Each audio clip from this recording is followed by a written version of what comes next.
Sairam. Last week, just to recollect what all we discussed last week, Swami has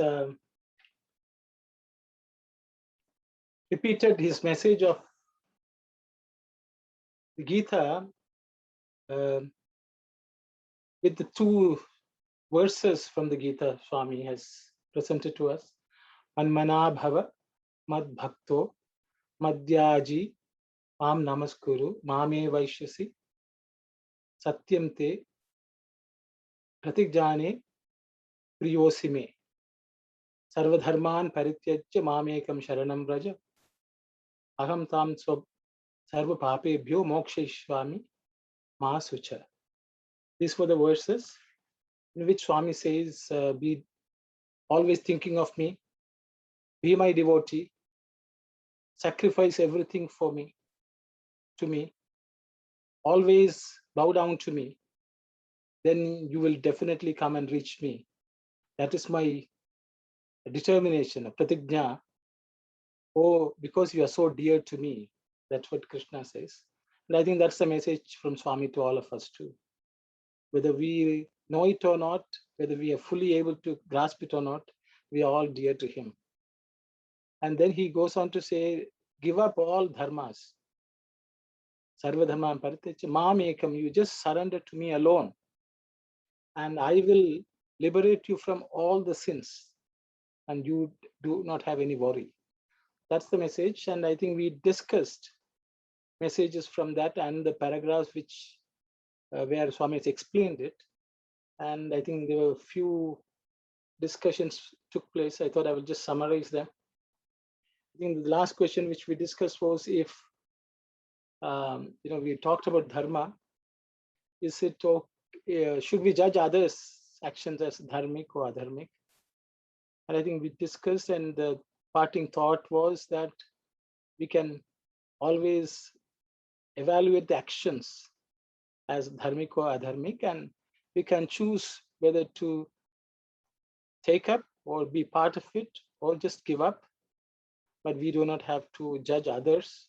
I think those were the thoughts with which we left off. So I will pause here, and anyone who would like to share anything, please go ahead. I think we are going to read it again. Maybe I will ask Sister Hermada to read it once more, what we discussed, the last slide, and then we can see if anyone has something to say. Saira. Saira. The highest dharma is for each one to follow their own dharma boldly. Regarding this problem, there is a conflict between religion and morals. It is difficult, fraught with danger. Gahana garmano gatim, says Lord, speaking of moral discipline. Which act is legitimate, which is not? Which act is sanctioned by moral, which is not? People have struggled and are struggling to decide these. However, in the following verses, Krishna mentioned the type of acts that are worthy. Fix thy thought on me, be devoted to me, worship me, do homage to me, and thou shalt reach me. The truth do I declare to thee, for thou art dear to me. This is my teaching, my grace. This is the path to come to me. Give up all dharmas, surrender to me. Do not grieve, I shall liberate you from the consequences of all your acts.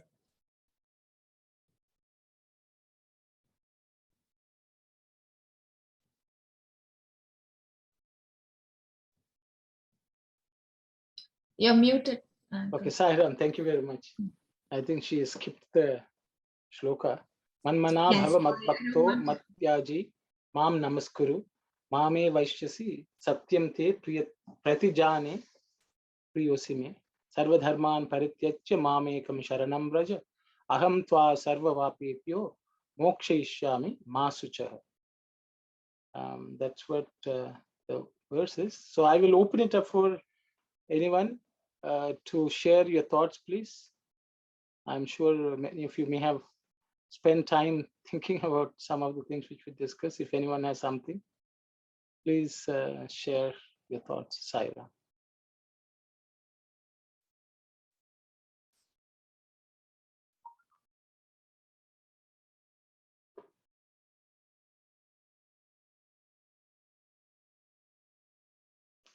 So if I think Swami is explaining some of these words in the following slides also, so then we can move on, sisters. And I think the topic is still going on. Note the meaning and significance of these stanzas. Isn't this act of surrender enough to save you and to liberate you from the sound of coming into, staying in, and leaving the world? Here is what the Lord seeks from you.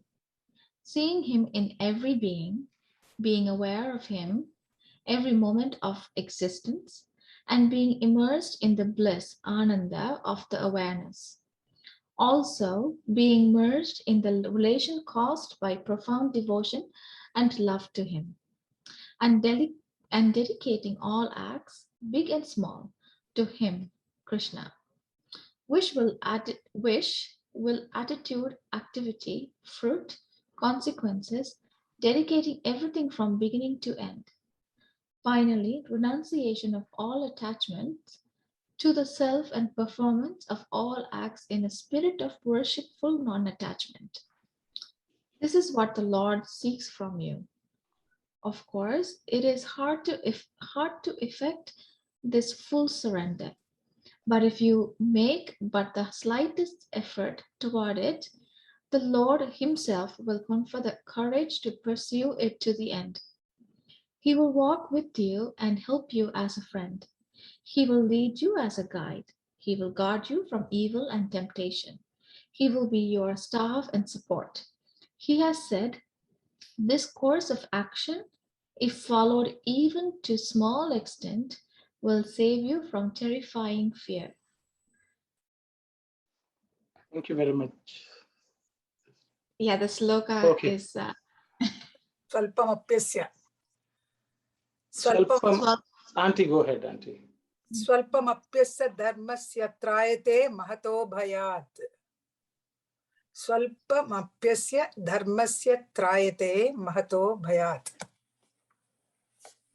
to follow Dharma, it itself a source of joy. It is the path least beset with hurdles. This is the teaching of the Lord. Thank you very much, sister. Thank you. So Swami is sort of expanding from what I can see. The Manmana Bhava, he says, seeing Him in every being, being aware of Him every moment of existence. Mad Bhakto, being immersed in the bliss of this awareness, and also in being merged in relation caused by profound devotion and love to Him. Mad Bhakto. Madhyaji, means at dedicating all acts big and small to Him, Krishna. Wish, will, attitude, activity, fruit, consequence, dedicating everything from beginning to end. Madhyaji is, I think Swami is explaining that way. Namaskuru, finally, renunciation of all attachment to the self and performance of all acts in a spirit of worshipful non-attachment. Acts, all the things which we do, I think Swami is talking about. This is what the Lord seeks. And so I will stop here. And of course, then he says, it is a difficult thing for you all to do. But then he gives, small thing. Swalpam api asya, means swalpa means very little. Okay, even if to a small extent, even the api means even if it's a small extent, if you follow this dharma, whatever he has said, He says it trayate, it takes you across, it liberates you. Mahato bhayat, the biggest of fears. A terrifying fear is what they have translated as. So Swami says, Sairam Auntie. Mahabhayam. Maha. Mahabhayam nunchi. Mahat. Mahabhayam nundi tolaginchuno. Oh, I see. Telugulo na. Telugu. And in Madhyaji, Swami is saying here in Telugu, Pedda chinna anni rakamulaina panulanu Paramatmapai anaga Krishninipai parityagamu vale arpana cheyuta. There is, he mentions about sacrifice also here. Yes. Parityagamule vale. Just like sacrifice, some surrender to him and offer it to him. Arpana cheyuta.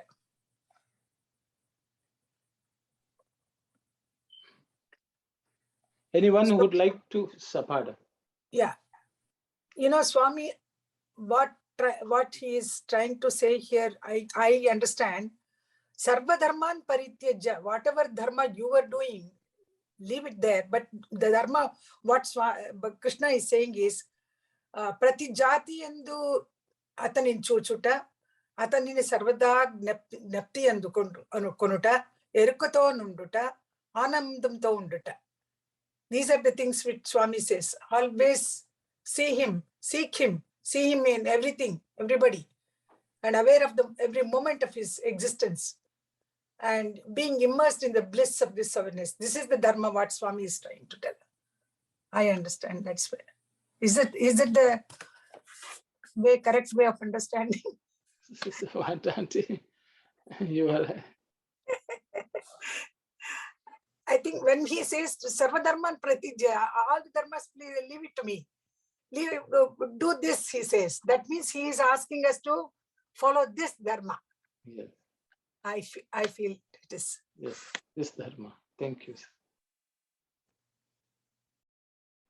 Sai, just to add to what Auntie has said in the second paragraph, I'm just saying, yes, seeing him in every being, aware of him every moment, and how beautifully he has defined that, it is hard to effect from this full surrender. So how I see is, how then the child born, it takes time for the child to crawl, it takes time for the walk, mother holds the hand, 10 times you ask what is A, what is B, everything takes time until you reach to the point where you are independent, you can see, you can do whatever. So I am seeing that Swami is saying it's okay, it will take time. Don't rush as a child. It takes years and years, but you will be there. That's what I understood. And just to add to what Auntie said. Thank you, sisters. Thank you. Anyone else has anything to say? Sairam, I also wanted to point it out here that even though Swami listed so many things, should be dedicated, wish, will, attitude, activity, fruit, consequences, all of these should be dedicated, everything from beginning to end. But Swami also says that,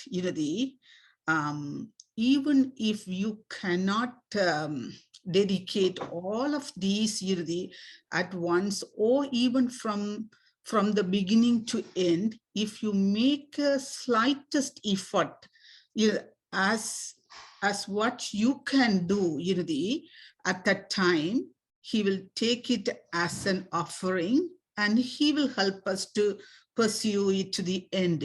That's the hope we all should be having moving forward.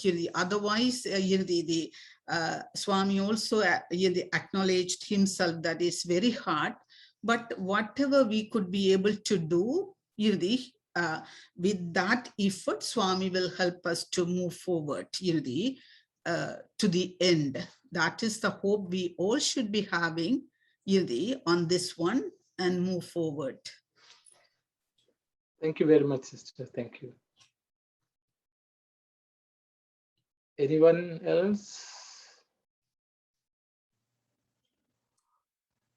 Sai Ram, Sairam, Auntie. all of us are in different stages of life. We are trying to do our best as our dharma. Swadharma, Swami says, follow your Swadharma. My stages in life is something different from a young person's stage in life. So what happens is we are all following our dharma, and Swami says, leave all this dharma and then only concentrate on me. See me everywhere, see me in everything. Be immersed in bliss of this awareness. So that means, even while we are doing our duties or our dharma at our stages of life, we can divinize those actions or whatever we are doing to the Lord. And we can see the Lord there in everything and in every moment of our existence. So I think that's the way how we have to take this word, Sarvadharman Parityajya, Mam Ekam Sharanam Vraja. Sai Ram. Thank you very much, Auntie. Thank you. Sai Ram, Mani Auntie, even though we all know that we have to look at everyone as Swami, but we are unable to look at Swami in each and every one of the things in this universe. How to improve that one, even if we see something, inside, it could be in different, it could be an animal or insects or, the human, still we are struggling to see Swami in each and every being in this universe, even if we have a little ant or something, immediately, if we don't like that, the insects, immediately we will tend to kill that one. And even the human itself, if we don't like that person, it's very hard to see Swami in that person. Exactly. So at the time, we study that, how to improve that part, to look at Swami in every little being. Sai Ram Anandi, the next paragraph, Swami himself says, it is hard. It's very hard to do this kind of surrender, full surrender, and see Swami in everything. But what he says is, Swalpamapyasya dharmasya, at least if you follow a little bit also, he will give the courage, he will give us the pursuit, he will give enough support for us to pursue that path. That's what he's saying in next paragraph. He will walk with you and help you as a friend. He will lead you as a guide. He will guard you from evil and temptation. He will be your staff and support. So Swami is giving a very, very easy, his explanation should be enough for us to understand why we cannot do complete surrender to Bhagawan, or to see him in everything. Swami is giving an explanation. I feel this will explain the whole thing. Sai Ram.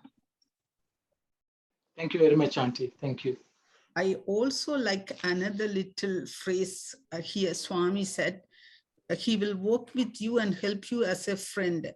At this particular context and in the place, Swami didn't say he will work with you and help you as a guru. Swami indicated that as a friend. So it's a good or bad, even I may make a mistake, or maybe without knowing, unintentionally, I may do the wrong thing. But as a friend, normally we will share everything to a friend rather than other people. So it's like a friend, even if I am doing something wrong or unintentionally moving towards the wrong,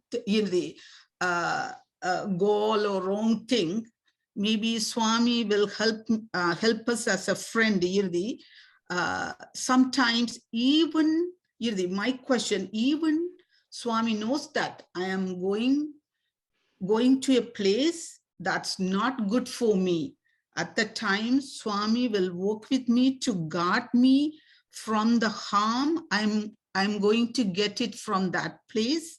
Maybe that sort of a the thing I got it here.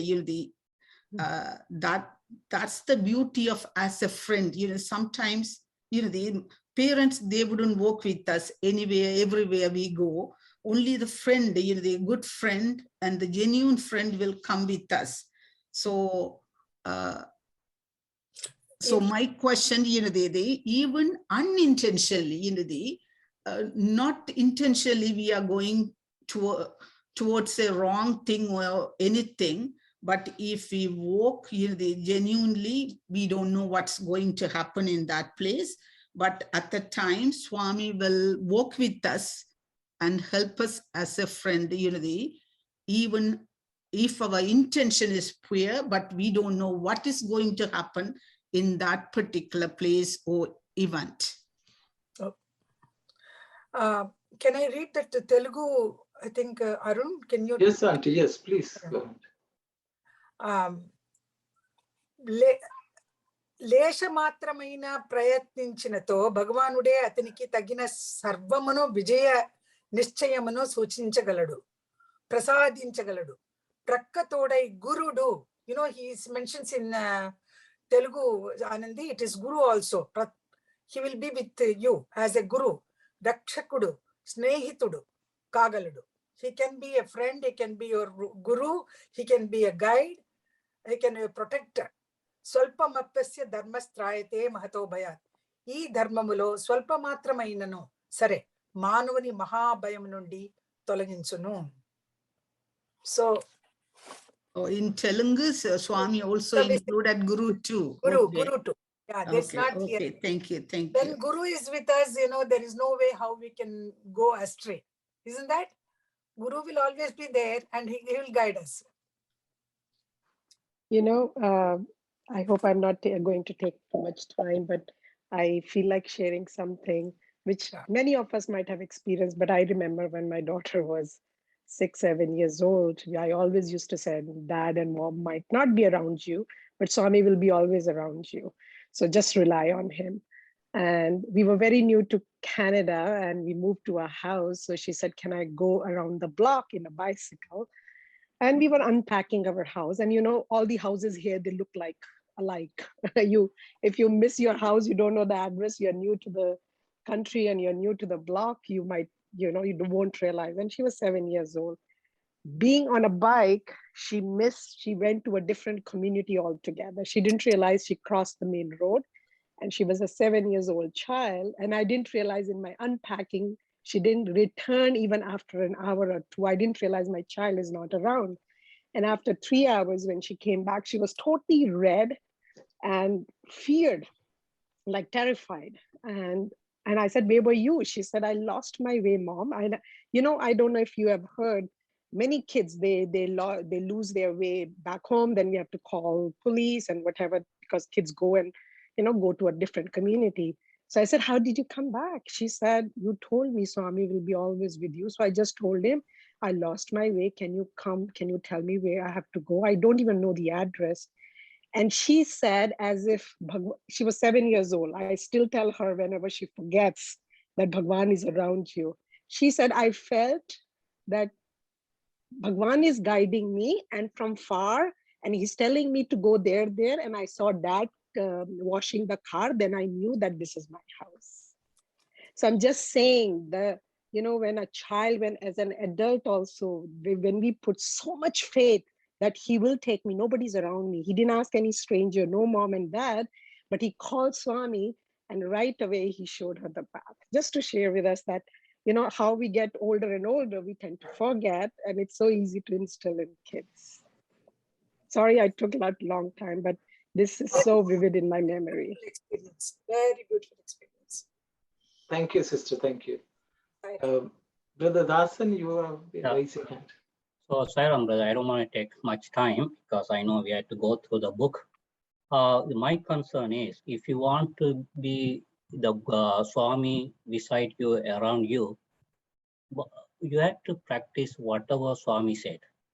The Navavida Bhakti, at least one, without doing anything, you cannot expect the Swami is beside you, around you, within you. So that's what Swami says, give Dakshana. Dakshana means not the money. Even some people say they're saburi and patient. So apart from that one, the Swami asking, whatever I taught you, you follow that one. That is the best Dakshana you can give to Swami. So then you are deserved for that one. So if anything's happened, Swami will help you. That is my understanding. Thank you. Thank you, brother. Thank you. Thank you. Anyone else would like to share anything?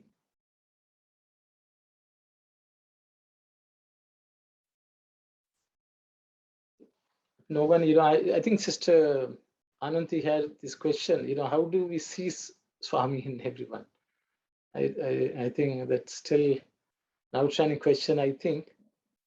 How do we see Swami in everyone? I think that's a big challenge for everyone. Swami says, even if little extent, how do we practice? I think that's the question, Does it mean if with one or two people we see Swami and the others we don't see Swami? Or we see Swami to some extent in somebody, whom we dislike also. I think that's a challenge. What is that little bit we have to do with even the people who we dislike? And the Swami is the last person who we remember when we look at those people. I think there may be situations like that. And I think Swami just wants us to make the effort, even if you ask, how can I see Swami in this person? I think that itself is a small step, that we have tried and failed. And I think, I think one of the things which, when Swami says, see Swami in others means, I think sometimes we look at the person's body, the mind, how the person is behaving, and then we try to see Swami there. And I think that will be a big failure. Swami will say, the body you see is not the person. The mind with which that person is acting is also not Swami. But the Swami is within that. I think I think it applies to us also. We cannot think our body and what we do is divine. What the mind is doing also not divine. We cannot think so. Swami says, just give this up and think that you are the Atman. So I think just reminding ourselves that we are the Atman, there's an Atman within that person also. I think maybe the best way, that's the best we can think of, especially when we find somebody or we are faced with somebody who we don't like, or what that person is doing doesn't meet our approval. So that's what I think. I thought I would just share. And I think you asked about a friend, being a friend. Is a friend is better? As Maniyanti has already said, Swami has used 3 words. Swami has used the word Guru, Swami has used the word Rakshaka, Swami has used the word Snehita. Those are the 3 words. Maniyanti can correct me if I'm wrong. Swami is saying, I will be Guru, he will be a Guru, he will be a protector, and he will also be a friend. All rolled into one. God will come to help.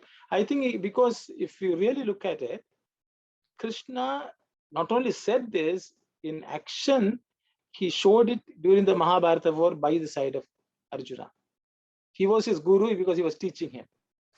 He was a protector because when the weapons attacked him, he stopped it. Then the third thing was he was a friend. He was cajoling him, encouraging him also, you see. And whenever he had something to say, he listened. So he was there.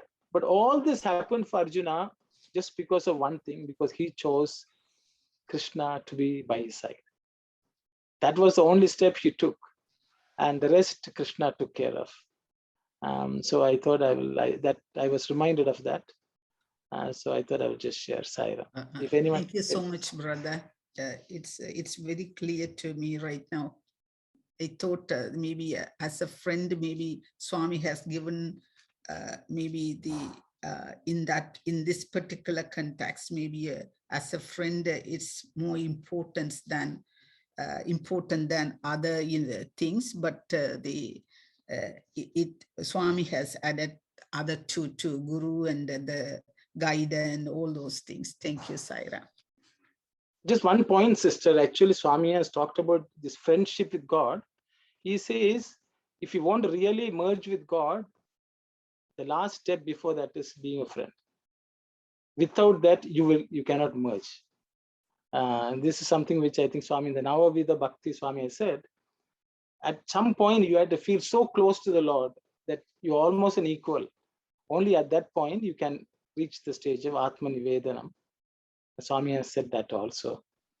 So if you look at the order in which in Telugu, Swami says first Guru, then he is a Rakshaka, then he is Snehita. That's the order in which Swami has put.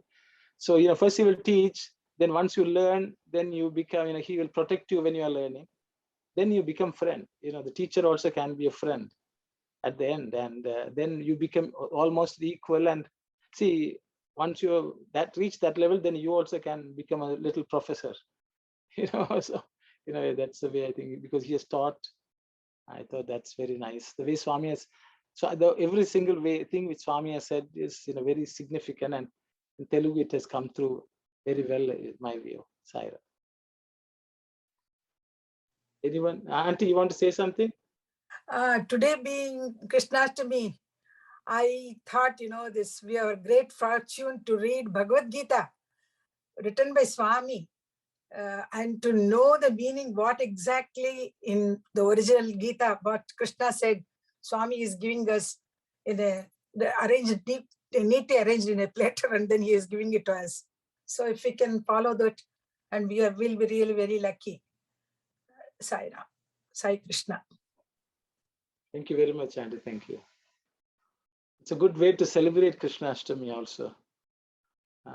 As Brother Tasan said, what the only thing which we can give as a gratitude is to study what Swami has said, I think. Saira. If anyone has something to say, if not, we will go to the next slide. Saira. Brother, Sai Ram, brother. The last sentence also is very nice. To follow Dharma itself is a source of joy. So Dharma consists of all the values. So Swami has given that values to practice to attain the joy. Just I want to add that. Thank you, Sai Ram. Thank you, sister. Thank you. And in the first paragraph, in the first chapter, I think we read that not only remembering Gita, but practicing Gita is also the message of Gita.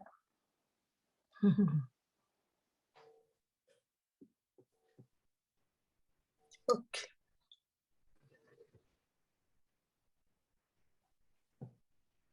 You will come near me. You will approach me.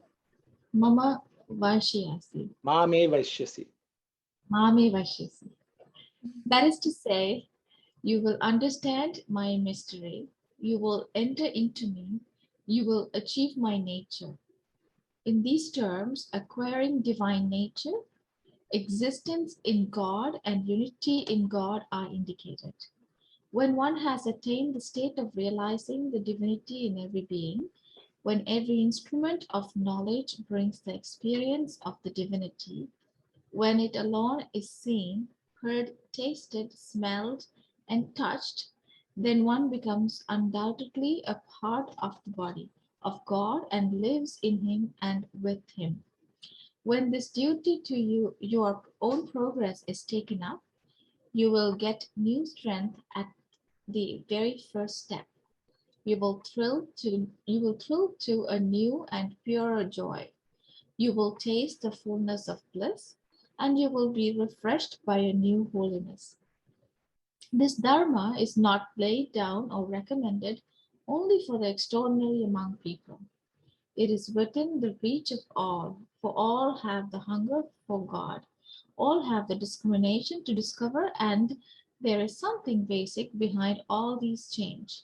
Even the most heinous sinner can quickly cleanse their heart and become purer by surrendering to the Lord in anguished repentance. Therefore, the Lord's command is that each person should pursue a special dharma laid down for them. Each should plan their life according to the spiritual foundations of their culture. Each should give up the objective vision and listen to the voice of God.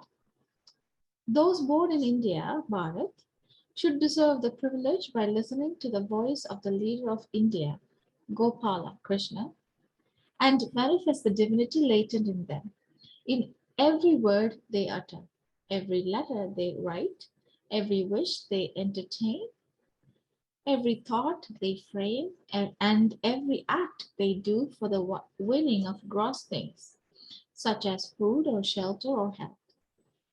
Only then can this Indian nation demonstrate to the world the excellence of ancient religion, Sanatana Dharma, which is a special gift to humanity, and ensure peace for all mankind. Act in line with that Dharma alone can confer the strength of spirit that can encounter all crises and achieve victory. The sacred Geetha grants that boon by indicating the way clearly. Thank you very much, sister. I think the paragraphs have so much material packed. So much. I can't. So I think what we will do, if it's okay, we will start with just the first paragraph, and then we will go through each paragraph. Swami is talking about what exactly it means when we say we will reach him. Come near me, you will approach me. Mame Vaishyasi. And Swami has again used the word mystery. I don't know whether you all remember. Swami says there's a mystery in the Gita which no one has been able to unravel. So I think Swami says when you reach him only, that mystery becomes clear. We were thinking, what is this mystery Swami spoke about? And he says, you will understand my mystery and you will enter into me. When you do all these four. So basically what he says is, I think when we comment, when we think we have people who are discoursed or written, they cannot reveal the mystery because they have not tasted it, because they have to reach me to understand the mystery is what I think Swami wants us to know. I thought that struck me. Then Swami also saying, the five senses have to taste him.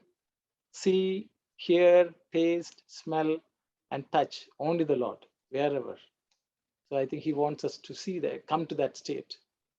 So I thought those were things I thought struck me. I will open it up for discussion, please. Sai Ram, this is Aku Auntie. Yeah. I know we have studied about the four steps of moksha, but here only 3 has been given. I cannot recollect the other one. Can you help me? Yeah. Sadrushya. Swami is written here. Sadrushya, Salokya, Salokya, Sayujya. Samipya is missing here. Which one is missing? Samipya. Nearness to the Samipya. Oh, Samitya. To be Samipya. near. Yeah. To be near to go. Okay. Be near to him. Yeah. That's it. Thank you.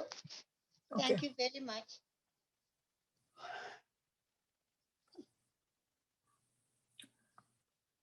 Here, Swami, what, he says, you will understand my mystery. In Telugu, what Swami says is, Mame Vaishyasi, na deggaraku new vastuvu. You will come to me. Anaga, atudu nannu telisi konunu. He will know me. Nannu telisi konunu. Naloki vachunu. Na prakrutini pondunu. Oh, sorry. Who is... Somebody has to mute. Mute. Okay, I will mute, Auntie. Yeah. Anyway, why that word, you will understand my mystery. Sorry, Auntie, please unmute, please. In Telugu, Swami, what he says is, Mamai Veshisi, na deggaraku neevu vattuvu. You will come to me. అనగా అతడు నన్ను తెలిసి కొనును. He will understand me. My mystery, he says, he will understand me. నాలోకి వచ్చును. He will enter into me. నా ప్రకృతిని పొందును. He will achieve my nature. So it is translated here, నన్ను తెలుసుకొనును is the mystery.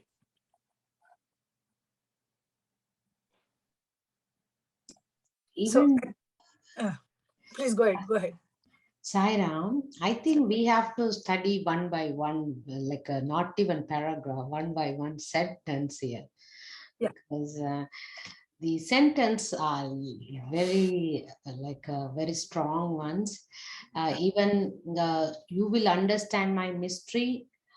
Anybody can share, anybody see that as a mystery to understand, share with others to understand. Then how you feel that you will enter into me and you will achieve my name. So what is that kind of, like, if we go, because it's Geetha, right? It's hard to understand too. So these words are like really, we had to understand well. That's my thinking, is even that one sentence hard to understand. So if everybody shares, it would be good. Thank you, Sai Ram. In Telugu, Swami is equating these things. You will find the mystery, you will enter into me, you will achieve my nature in this, you will acquire my divine nature. This is all written in the 4 words. Sadrusyamu, Salokyamu, Sayujyamu, Samipyamu. That is Bhagavanito Nivasamu, he has written here. That means Samipyam. So these 4 words, Sadrushya, Salokya, Samipya, Sayujya. These 4 words are equivalent to what the English translation is saying. So one by one we can discuss and then find out.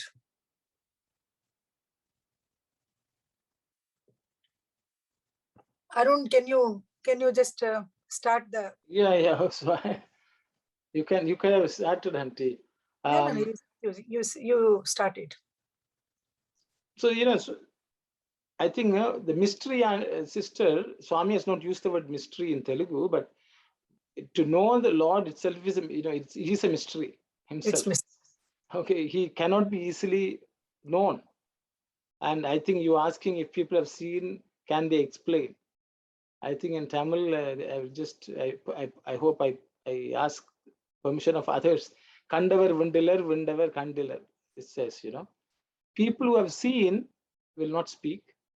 People who are speaking have not seen. This is what is said. The people who have, I think Swami has mentioned this before also, in, I don't know whether it's Geetha Vahini, people who have already reached are not there to explain. Okay. So that is the reality. Once you have merged, then you cannot come back to tell. Okay. So I think that is the mystery Swami wants us to find out for ourselves by practicing those 4 things which Swami has said. And through that, Swami has said, you will come to me. And then Swami, of course, the Mukti, Saloka means you're in the same world. At least you feel I'm in the same world God exists. That is one step. Then Samipyam, means you come and live with me, Swami says. And then Madrishyama means to see him. That's, you can see even to have the same form. Then I think Sayujyam is to complete merger. Think Satyama can be equating with Sarupya. Yes. Sarupya, yes. Sadhya. Yeah. So which is attaining the Prakriti. Swami says you'll get my own nature. Bhagat Prakriti. So those are the things which I thought I will share. Others can please. I've done the starting, Auntie. Now it's others. Okay. So, see, there are 4 types of mukti. What Swami is saying here, Sarupya, Salokya, Samipya, Sayujya. I don't know, the order may change here and there. On the whole, a person need not expect mukti after the death of a particular, after the death of the person. No. even while we are living, we can have these kinds of mukti, like, sarupya. Think of the Bhagavan's form, and then you yourself become that form. That is sarupya. Salokya is to imagine that you are living in the same location, same loka as Bhagavan. That is salokya. And samipya is that nearness to the Lord. Lord is within me. Lord is always with me. He is very near me. To feel that way is samipya. And sayujya is to merge with the Lord. So all these 4 stages of mukti, we can have it while we are living here with our own experience. That's what this mukti. Mukti means what? To get rid of the cycle of birth and death and sukha dukkha, that cycle. That is mukti. While we are living here, we don't have to die and then experience these kinds of mukti. These 4 types of mukti we can have it as we are living here. That's what I understood. And if anything is missing, Sairam. Sairam. Sairam, this is Aku Aunty. As I learned before from Aruna, I don't know, the Sayujya state is the last, final stage. Yeah. You develop all natures like God, because there should not be any difference from God. Then only you can merge. So that is the last stage. The third stage is Sarupa. You can go on contemplating, and then you get the divine qualities, divine nature, like how Bharadan got Rama's form. Yeah. They couldn't differentiate Rama and Bharata. So Yeah. that is the third stage. The second stage is living nearby. That is, you feel all the time God is with you, in you, around you, up above, and all over. Then the Saloka is you live during the time of the avatar ever lived. So that is the first stage. Then the second stage is you understand the nearness of Baba and understand what he says. My life is my message. Then he said, your life will become my message. Yes. So that is what Baba expected. That's the stage 2. Stage 3 is what you have to sarupa. You have to contemplate all the time and develop the divine qualities so that you are getting ready for the Sayujya state. Sorry, this is what I learned from, I don't know. I'm just remembering. Thank you. Thank you, Auntie. Just a small correction. You should ideally should learn from Swami, but Brother Dasan, please go ahead. Sairam brother, whatever the Sahu Aunty mentioned about the Bharadan, Bharadan was thinking about Lord Rama all the time. Then when they were coming in the chariot, people could not identify who is Rama, who is Bharadan, because their figures all changed according to the his worship and obedience and everything, love and everything. When you develop the unconditional love, so because you have to think Atma is the permanent one, the rest all subject to change. So when you, that Atma is the one everywhere, even that, even whatever see everything, you have to think that is all Brahman. Everywhere, if you see all the living beings, Atma is there, is the same one, then you will see the divinity everywhere. Thank you, Saira. Thank you very much, brothers. Anyone else would like to share any thought, please? Sairam, just a question. So Sa refers to divine or something. Is that what it refers to? Yeah, so Swami has given the meaning as divine, Kalyani. Sat, Sa also can be means with, okay? But with also it has a meaning, but Swami gives See, multiple meaning for that sa. Anything auspicious is also sa from Swamis. The word sa, the letter sa itself has that multiple meanings. One of the meaning is it is anything auspicious, anything good, like satsangam, so anything divine. So sa drishya means to see divinity everywhere. Sa drishya, and so it goes that way. I hope that answers your Yes, question. and so I guess that you kind of touched on my next question. So sarupya, I thought means you would acquire the same form as the Lord. But sadrishya means, like you said, to see Divinity everywhere. everywhere. So they seem a little bit different, those two. Are they supposed to be the same? I think they're slightly different. Okay. Okay. Swami has introduced, because Swami is talking about, Swami is explaining that you should see me in everything. That's where we start. Okay. Until then, we have not even gone to the same world. Because if we don't see Swami in everything around us, we can't just fool ourselves thinking that we are in the same world as Swami. You should be able to see Swami everywhere. Only then you are in the same world as Swami. I think that's the way I understand. So then Swami is saying, Bhagavan tunito nivasamu, means you are living with God. With God.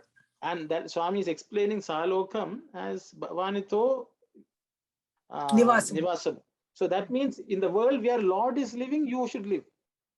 See, today, if Swami was there for 85 years, how many people even knew that Swami was there? So the thing is, only when you come into knowing that the Lord is there, and that with that awareness, then only it becomes Salokam. Otherwise, you are not in the same world, even though accidentally we have, at the same time, so many people have lived. They say, people will say you are living in your own world, like sometimes, because we are imagining something, and that becomes the world in which we live. So I think it's creating the world itself is Saloka. And I think then the question of Sarupa and Samipya came, which order, whether it's Samipa first or Sarupa first or Sarupa first or Samipa first. You will always find, even in Swami's discourses, sometimes they are changed. Because, yes, my understanding is, I think the explanations have already been given. If you take Lakshmana and Bharata, Lakshmana got the chance to be near Rama all the time. And that itself was a mukti. But Bharata, even though he did not get it, he contemplated on Rama so much that he acquired the nature of Rama completely, including the form. So both of them attained two different, I think the order in which, see, Bharata first attained as Harupa and then Rama came near. Lakshmana was with Rama, and then through that process also he came to acquire Rama's nature. So I think the order slightly changed for both of them. It is a practical example for us. Swami has talked about both of them. So if we are not close by, we should not worry. We should acquire the nature. We can work on acquiring the nature. If we are, there's no harm in striving, because Bharata said, if you don't come on the day, I'm just going to, immolate myself in fire. That's what he told Rama. So he wanted to be near also. It's not that he was happy that I got his nature, now I don't have to be near. No, he wanted to be near also. So they, in their own way, they examine. Like Bharata was a classic example as a great devotee, I think, which all of us can practice. Because not everyone can be like Lakshmana to be near Rama, but Bharata is a good model for everyone, I think. Because, he did everything. He saw Rama everywhere. He gave up everything and lived like a sannyasi. He only thought about Rama all the time. Whatever he did, he offered it to Rama. He was doing it on behalf of Rama. All that he practiced. So I think that's a good, I was thinking about that. So I stop here, Sahira. Anyone else would like to share something? Okay, Kalyani, I hope you asked a question and that just triggered a too long a talk from me.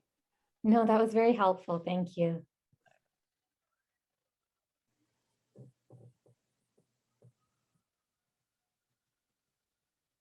Okay, shall we go to the next? Next paragraph then. Swami is saying it is not only for extraordinary people, it's doable for even normal people like us, I guess, So Before he we just, go there, sorry, Arun, yes, Auntie, please. Before we go there, Swami mentions about the Gnanendriyas, which is seen, heard, tasted, smelled, and touched. That is important, very important. Then Yes, one sir. becomes undoubtedly a part of the body of God. So here, the Gnanendriyamlo atanito చూడగలిగినప్పుడు, వినగలిగినప్పుడు, రుచి తెలుసుకొని వచ్చినప్పుడు, తాకగలిగినట్టు, ఆఘ్రాణించగలచు. అతనికి ఒక్క భాగము వలె జీవుడు ఈ దేహమునందు నివసించగలిగి ఉన్నప్పుడు. So that is very, where he mentioned the senses and the sense, that is also an important part of that paragraph. Thank you very much, Auntie. I had mentioned it, but no one seemed to be interested. But now that we have brought up, I think we can discuss. I think it's a very, very important one. Very important.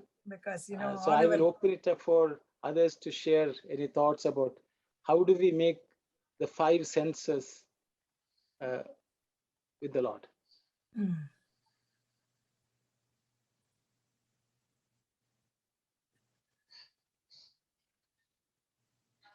Yes, Brother Tasan. So, Sairam, brother. So here it says discrimination. So we have to think whatever I said before. That's the one I'm going to repeat that one again. So discrimination is important. What is the reality? What is the permanent one? So if you started to discriminate, then you will discover how you can go closer to the God, and you can, all the 5 senses that means all the 5 senses, whatever is like, you'll discriminate. This is not good for my spiritual sadhana. Then that's what I think. Thank you, Saira. Thank you very much, brother. Thank you. Anyone else would like to share any thought? Brother Sairam, yes, we need little more explanation on that, brother. How, when it's alone seen, heard, taste, what's that really we are talking about here? And touch, then become undoubtedly a part of the body of God. So we have to see what is referred by, what is heard, taste, and all those things. I really don't know. I'm trying to understand that. I know you can hear Swami about the divine words, divine leela. So that's the one is a heard. What is taste? Then vegetarian meals. Smell is the good. Seen is the good things to say. That's the way you see it become up, because it's a prakriti, is a world of, is a part of, is a God, right? So is that the referring to? Thank you, Sairam. Thank you very much, sister. Thank you. I will open it up for discussion. So what is it? So I think so. Swami has talked about every sense. So what does it mean to experience divinity through every sense? Okay, please go ahead, Sister Ananthi. I also had the same question. I can little bit understand about the seen and heard, but I really wanted to taste and smelled and touched also. I can understand, but the tasting of the goat and the smelling of the goat, those two are really unknown to me, maybe according to my knowledge and experience, even that the goat as an idol we can see, and sometimes we can hear, and tasting the divinity, that's really, I wanted to know that how to taste the divinity, and smelling, it's really maybe the prayers or puja smelling, or it is something else, that sort of clarification, if we discuss, it would be very helpful, maybe it could be a different incurrent meaning, to these words, but maybe the way it has written here, the Jnani Indriyam, seen, heard, tasted, smell, and touched, just to the connecting to the God, it's a little bit difficult, to me. Thank you, Sairam. Sairam, brother, if I add another layer of confusion to this, I don't know, in Sandhya Varni or Dhyan Vahini, we said Hastinapur has 9 gates, and 5 or 6 were some analogy was there, I do remember. I don't know, does it have something to do with this? So there are 2 questions now, what other ladies have asked, and something with what we heard about the body has 9 gates, and same analogy with Hastinapur as well. I don't know if you remember that. Yes, sister. I will again ask anyone else who would like to share anything. I think the question is, okay, we understand what is seeing, hearing, tasting, or hearing. How do we do the other? Smell and taste. And how do we touch? Those are questions asked. So again, I will open it up. Anyone has any thoughts? Hi, Ram. What is, yes. No, I think Aruna Aunty was mentioning how we can hear Swami talk, we can listen to good music, or look at Swami and those kind of things. But Swami is saying here that when it alone is seen, heard, tasted. So from that, what I'm getting is that whatever it is that we're seeing or hearing or tasting or smelling, like whether or not it's something sweet or sour or bitter, like we should be able to feel that everything is God. I don't know how to do that, but that's kind of what I'm understanding from this sentence. Yeah, anyone else has anything to say?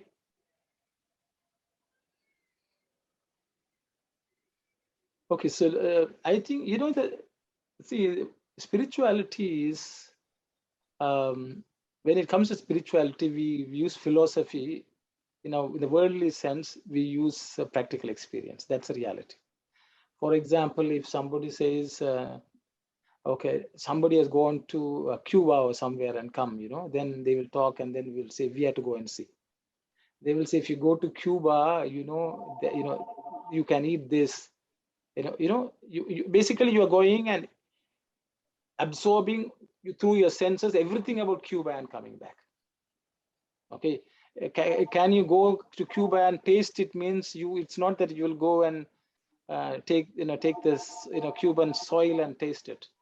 It is a Cuban food. It's a Cuban atmosphere. That's where you go and you immerse yourself in your 5 sensory experience. This is what we do with everything in the world. So if God is also same in the sense, my understanding is, I will just see, that is why, but the thing is, we will say, no, you can see Swami within. See, sometimes we don't know whether it is we are just deluding ourselves into something, or whether we are really experiencing. I think that is a fundamental problem. Swami is here, Swami is talking about the senses. Swami is not even talking about your mind and imagining that you are experiencing. Swami has gone to that. So my view is, why do people want to go to Vaikuntha or Kailash or somewhere? Because you will get to see the Lord all the time. You will get to see the Lord only all the time.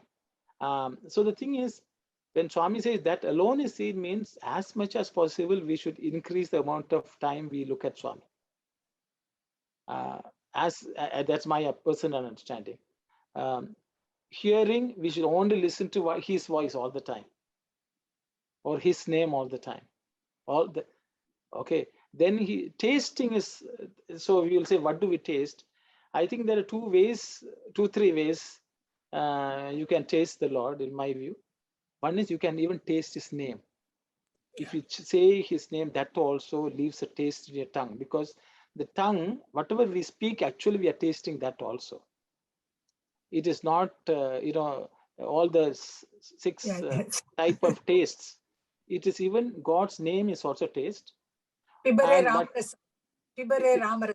exactly. So it is, that is the taste in my understanding. Yeah. And it also means whatever you eat as if God has given it as prasadam. So that thought that it is prasadam, it makes, you are not looking at it as a taste per se. You are looking at it as a divine grace you are tasting. You know, if you go and offer it to God and take it and eat, that becomes prasadam. That means you have to only eat prasadam. What is offered to the Lord and what the Lord has eaten, you eat. Okay, then you have to smell. My personal experience is, you know, for me, suddenly if I feel the smell of Prashanthi Nilayam, which I am accustomed to, it reminds me of Swami. And if you have been there near Swami, and when Swami passes by, there is a fragrance. I don't know how to explain that. You know, when I think many people say, you know, there's a jasmine smell which comes suddenly, they feel at home also, people have said. That is because suddenly he gives you the experience. But what Swami says here is we should be able to smell.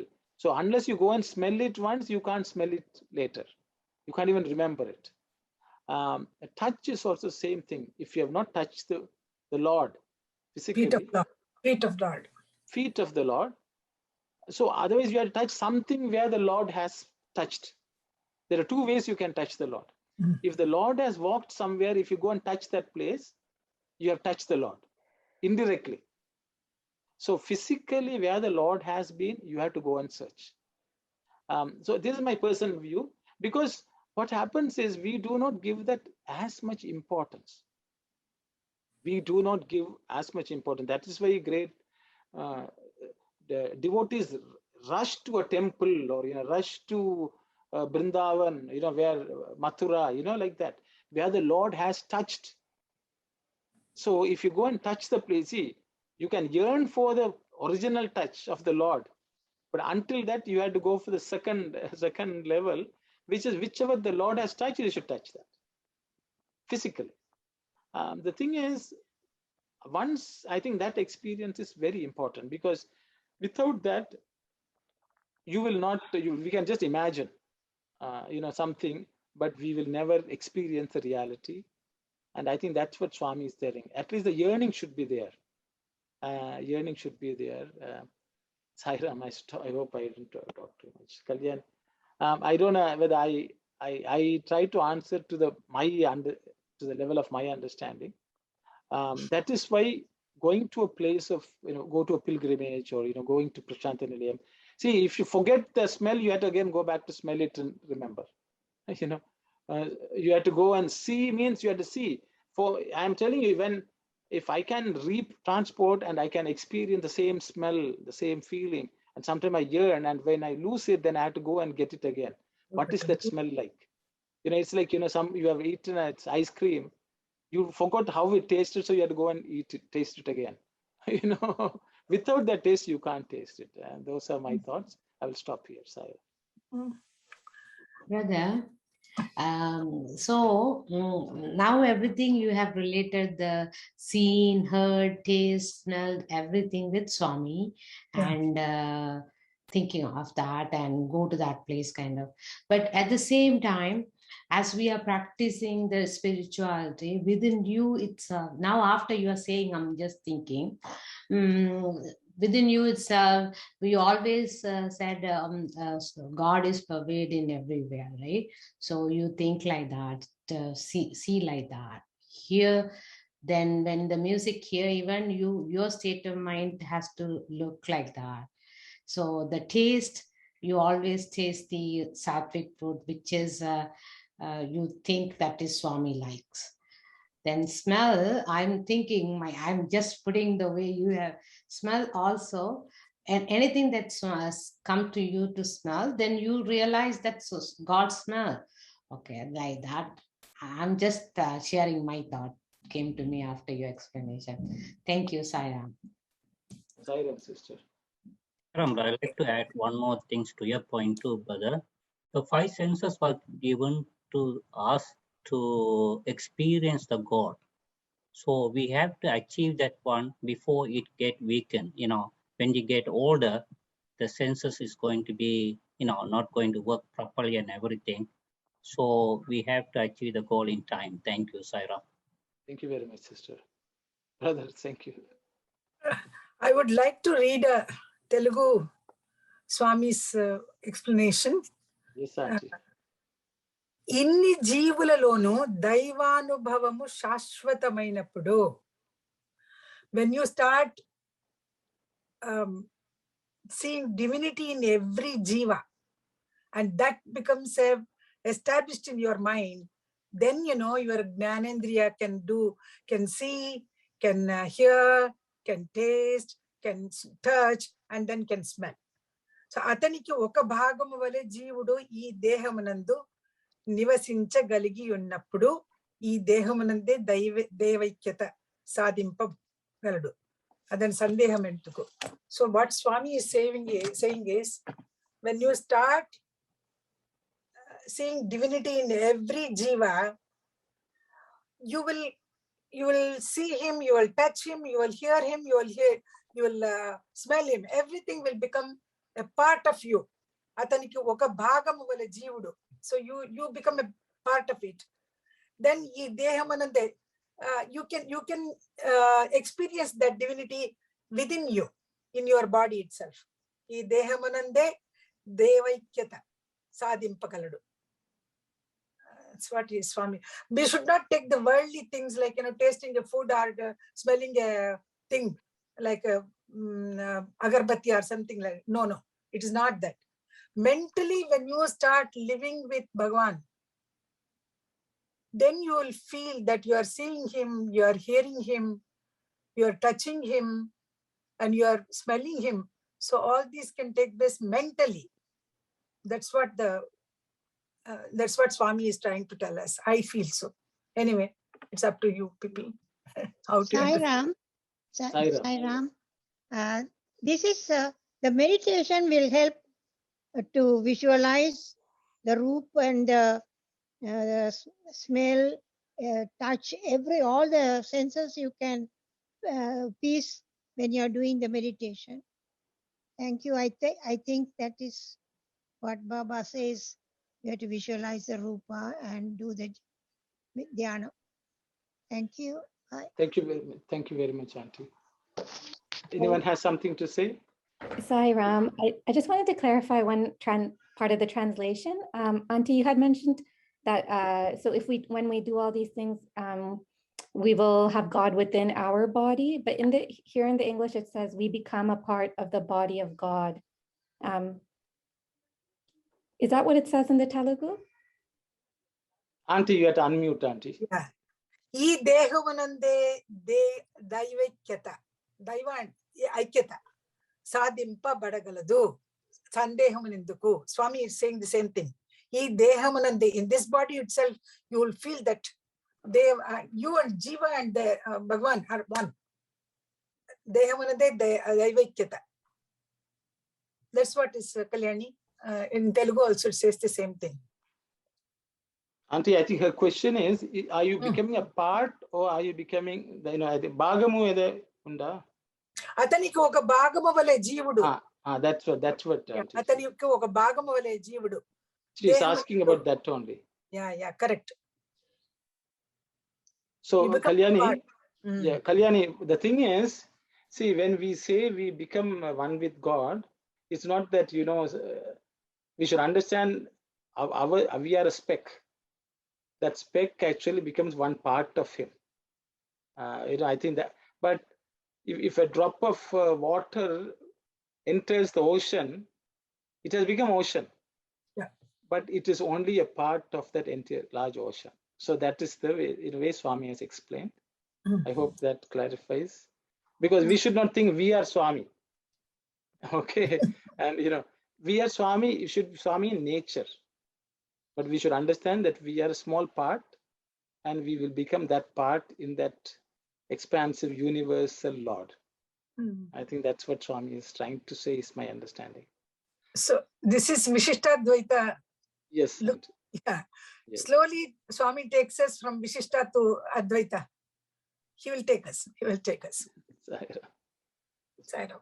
Anyone else has something? Brother Thasan, I think, has something to say. So Sairam, brother, so can we think about like this? We are always thinking about our body. Then body is connected to the mind. Mind is connected to the Mukti. But the Atma is a different.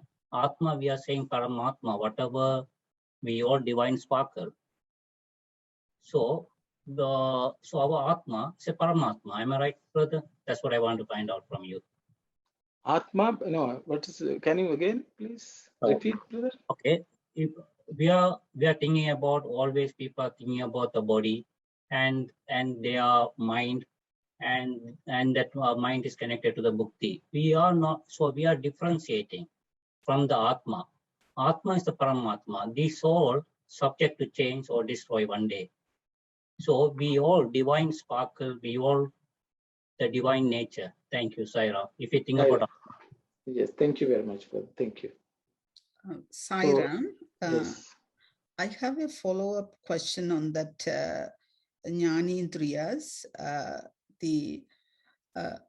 I was wondering whether the Jnanendriyas have the ability to differentiate whether it is good or bad without having the assistance of the buddhi or brain. Whether the Jnanendriyas itself has the ability to differentiate whether something is good or bad. Is it having the ability to differentiate, or whether always the brain or buddhi, it gives the signal whether it is good or bad. I was wondering myself whether the Jnanendriyas, it has the power of differentiating ability, whether one particular thing, whether it is good or bad. That is my question on that one, because it says when one has attained the state of realizing the divinity in every being, when every instrument of knowledge brings the experience of that divinity. That's why I was wondering whether these Jnanendriyas has the ability to differentiate itself, to make a judgmental or something. Thank you, sister. Anyone who would like to comment on sister's question? So my understanding, brother, I'm sorry, Auntie, you can go ahead, Auntie. Sorry, Jnanendriyas don't have that kind of discrimination in them. They refer to the buddhi. Buddhi is there to discriminate between what is good and what is bad for us. So as far as Jnanendriyas are concerned, their senses, they don't have any discrimination in them. They have to refer to the buddhi only to guide them. Thank you. Sorry. Okay, thank you, Sairam, Auntie. Thank you. Thank you, Auntie. Anyone else has something to say? Yeah, that my point is adding to the Auntie's thing. Mind is the head of the Jnanendriyas. Jnanendriyas cannot function without mind. So if you like something, mind has to activate the Jnanendriya to go and pick up or not to pick up. But buddhi has to guide the mind. Thank you, Sairam. Thank you very much, brother. Thank you. Sairam, I think Sairam. Auntie Anandi was asking because it says here, when every instrument, so when the Jnanendriya brings the experience of that divinity. So it seems like the Jnanendriya is the one bringing that experience. But I'm from what I understand, I think when it's saying that when we reach that state, when we realize divinity in everything, then whatever the Jnanendriya brings, that will give you the experience of divinity. Is it correct to say that?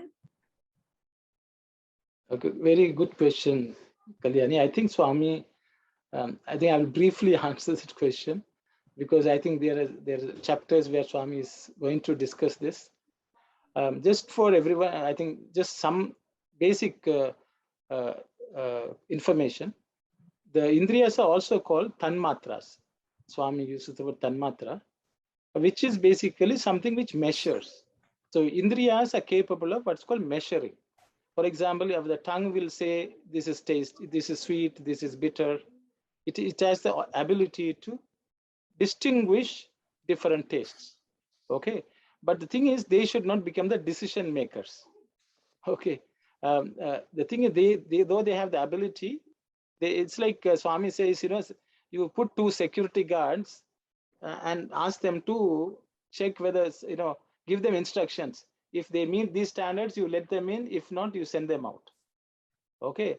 And if the security guards follow that instruction, then everything is good. Okay. If the security guards decide, oh, this person is looking handsome, let's send them in. Oh, this person is looking very beautiful, then, you just skip some of the measurements and you send them in, then the security guards are not doing their job. Okay. The senses become the master then. See, senses should not say, oh, this is sweet, let me eat a little more. Oh, this is sounding very nice, I'm going to listen a little more. So the senses have this tendency, and they have to be, buddhi has to always control that. So ultimately, buddhi is the one which is capable of discrimination of whether it's right or wrong, good or bad, permanent or impermanent.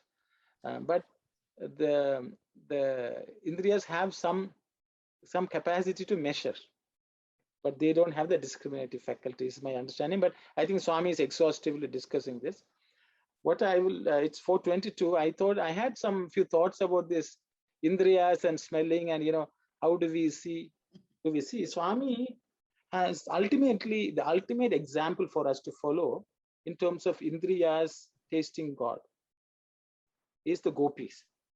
Swami always says the gopis always were looking for Krishna. Okay. And they were not finding him.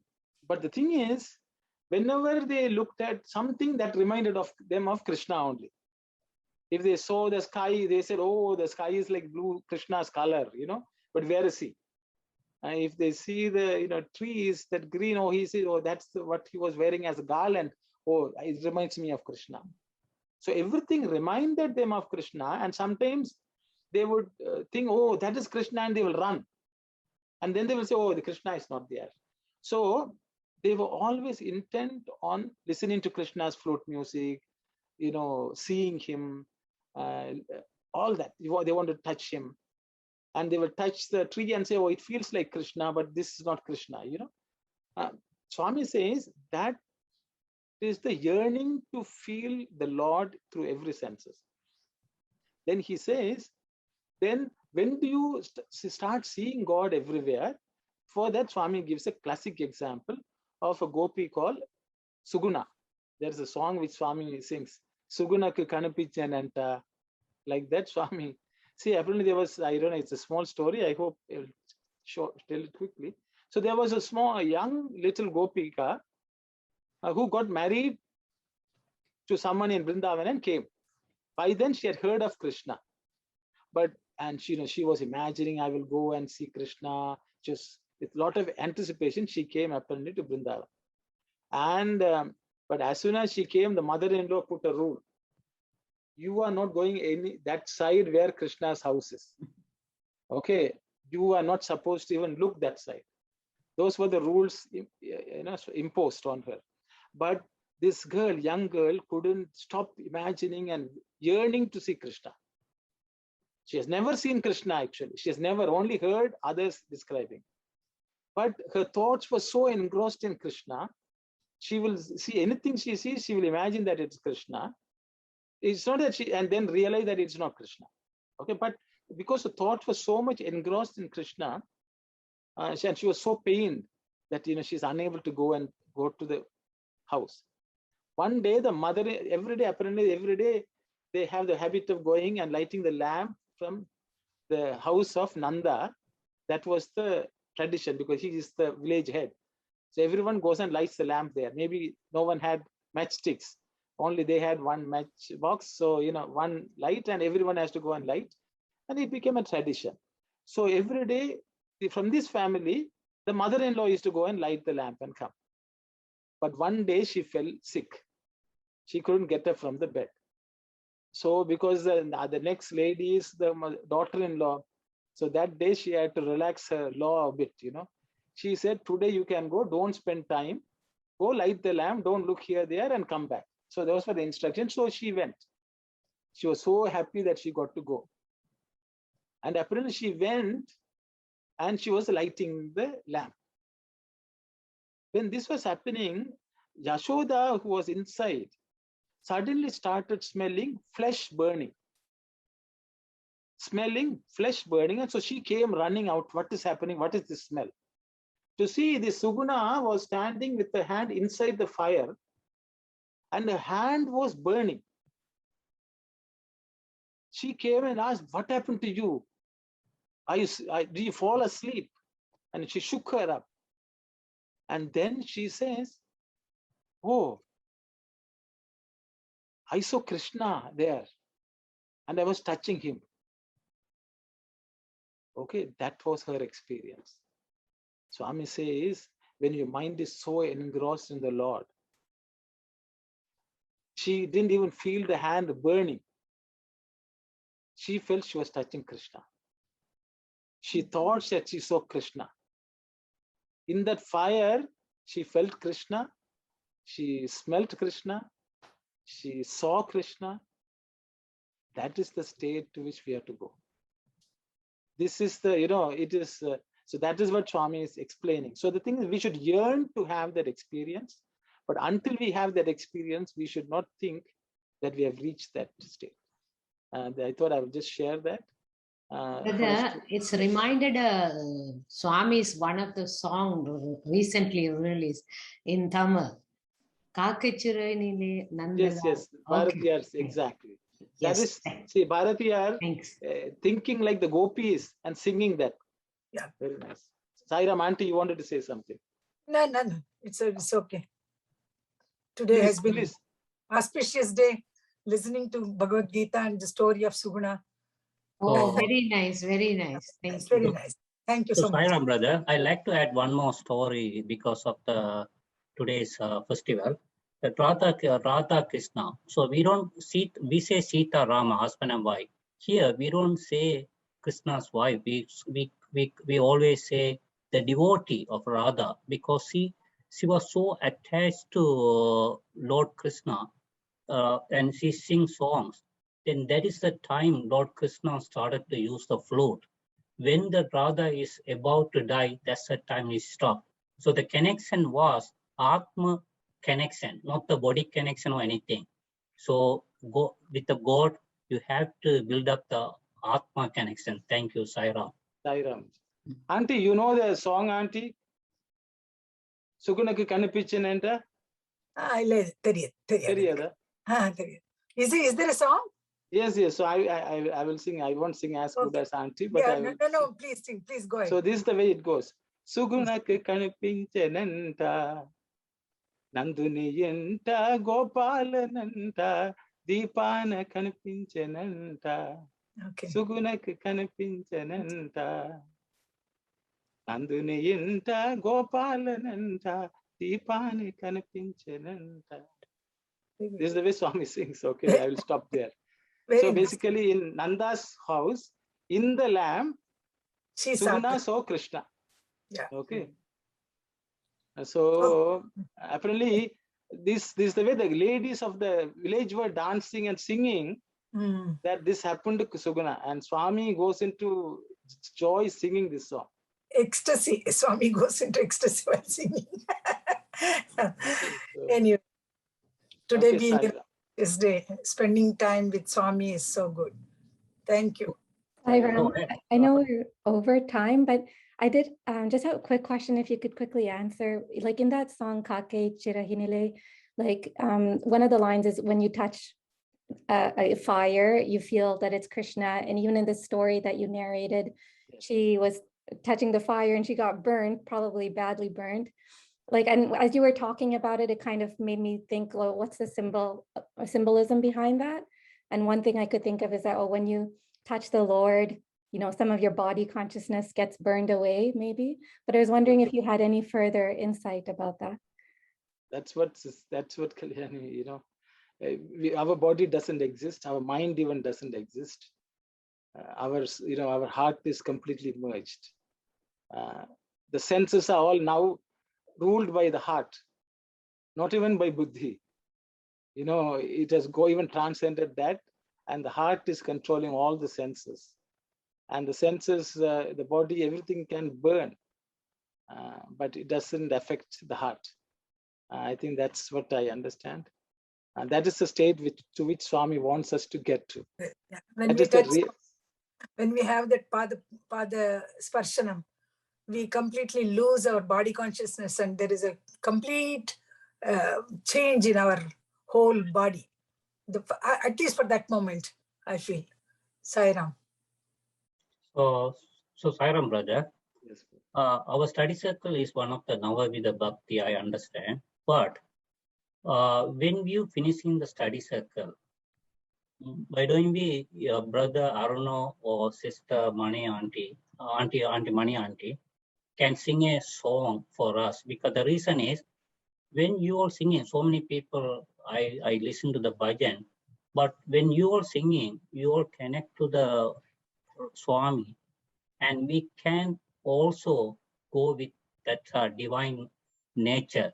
So we like to, because I don't know how, when you are auntie, the voice still is there. So when you're finishing, either you or Mani auntie can sing the song and finish the study circle. So I don't know about other people. I like that one. I don't know. Thank you, Sai Ram. Okay, Vash, so Mani auntie will sing a Krishna song. Yes. Thanks for the suggestion. But what I think is, if there is any relationship with what we are discussing in the study circle, if there is any song, just like how Suguna sang, Suguna's story and the song came together, it was it is interrelated. So such topics, when they come, definitely we would like to sing, and that's fine. That's fine. Okay. At the same time, auntie, you finish, when we finishing, better to listen one song from brother Aruno or auntie you. I know Bhagawan will listen to that one. You can melt Bhagawan, then he will get that. You will all get the blessing. We also will get the blessing because we are sitting beside you all. Sai Ram auntie, you sing a Krishna bhajan auntie then.